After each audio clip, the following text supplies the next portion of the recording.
Okay, so can you turn it around, please? Oh, I'm sorry. Jesus.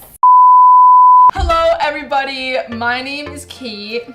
And my name's Caitlin. And if you are like me And don't pay attention in class.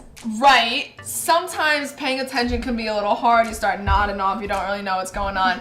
But you guys are in luck because we are going to be giving you a little crash course today on some of the things you might be learning at High Point right now.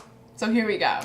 So the first thing we're going to cover today is if you're in Algebra 2 right now, you are probably learning about solving rational functions. And Caitlin is going to take this one away given I don't know anything about it.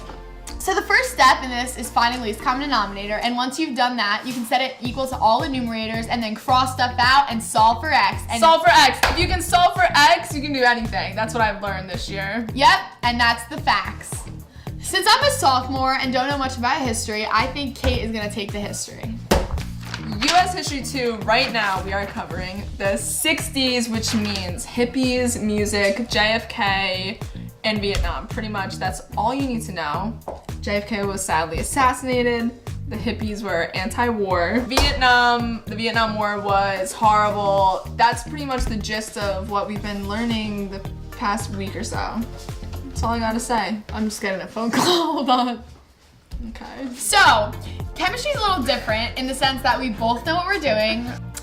It's really actually simple once you get to know the gist of it, so let's get started. So this is called the crisscrossing method. Pretty much when you're figuring out the charges on different elements. It's not really a technical way of how you do it, but it's really useful like on tests and stuff. So this is like a trick. So we know that hydrogen has a positive 1 charge and fluorine has a negative 1 charge. So what we would do is just drag the negative 1 from the fluorine to the hydrogen and the positive 1 from the hydrogen to the fluorine, and basically that would cancel it out and it would just be hydrogen fluorine. Now we're going to be moving on to English, which is quite the change from chemistry. Okay, so this book is called Macbeth. It's actually a play, and there are going to be some spoilers coming up. So if you want to read it, or you're probably going to have to stop watching this if you don't want the spoiler.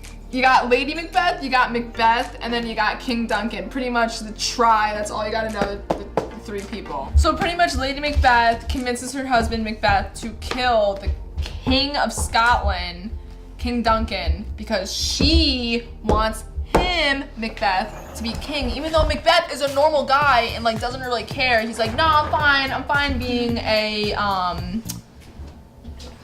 thane, that's what they're called. To make a long novel short, she convinces him with her influence. I actually had to do a research paper on this, okay, to kill King Duncan. Okay, so even if you didn't learn anything from this video, thank you for watching. And if you have any further questions, you can find me on Twitter as @HPRH_Kate. And mine is @Caitlin_HPRHS.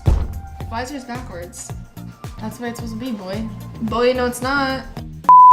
Okay, thank you. Bye.